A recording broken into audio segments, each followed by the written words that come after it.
Welcome back. In this third video of the Week 1 series, I want to start a demonstration on um, writing a simple Java program the way we're going to do here at the start of CSC120 using pre-written objects. The objects have already been written for you by the faculty members of the department. Okay, and so then how can you write a program that will use those objects? Well, there's three steps. We remember them by the letters DIU. So the three steps are declare, instantiate, and use methods. Okay, to declare an object, there's two things that happen when you declare the object. You're specifying a unique name for this object, different from any other name, any other objects that are in the program.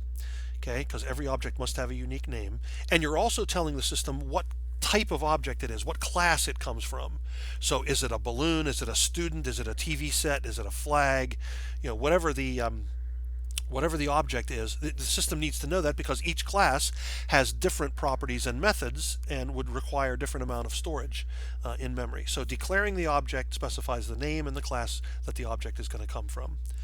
The second step is to instantiate the object. This is actually creating the object in memory, and when we create the object, allocate the memory for the object in memory, we can also specify the starting values of some or all of the properties. So you'll see for the balloon, there are four things we specify: the position on the screen, the size of the balloon, and the color of the balloon.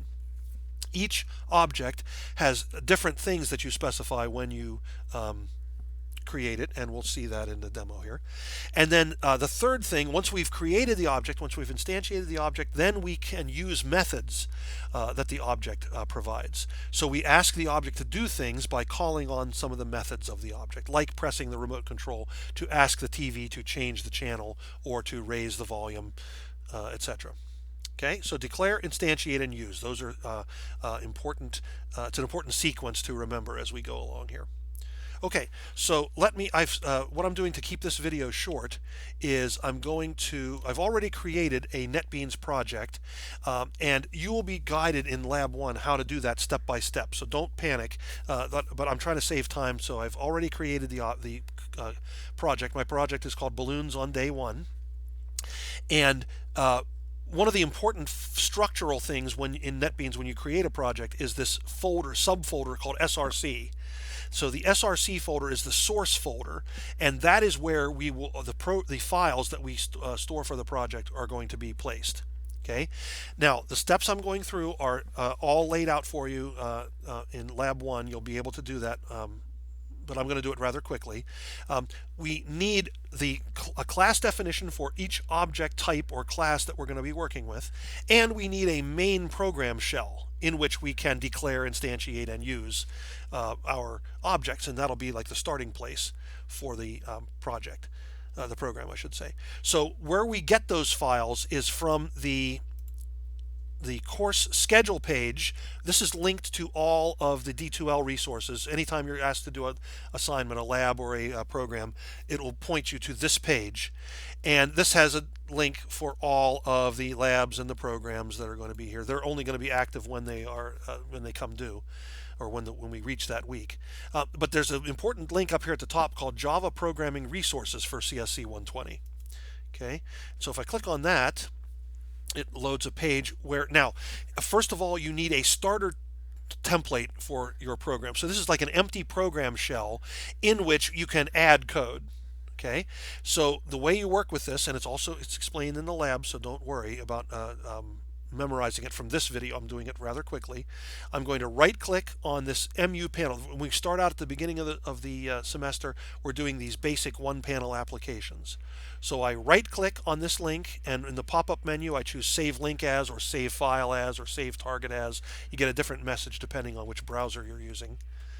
And when I choose that, it allows me to browse to a folder on my computer.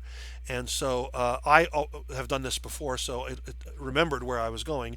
So it remembers the source folder of my Balloons on Day 1 project folder is where I'm going to be going. And so it gives the name MU Panel Java, so I can just simply click Save. Now if I go back here and look, this folder now has this mupanel.java file.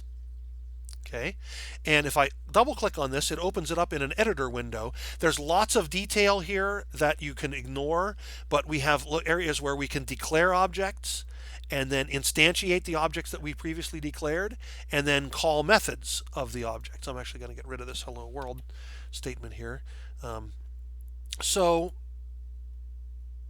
three things to do when you're going to run a Java program: declare, instantiate, and use methods.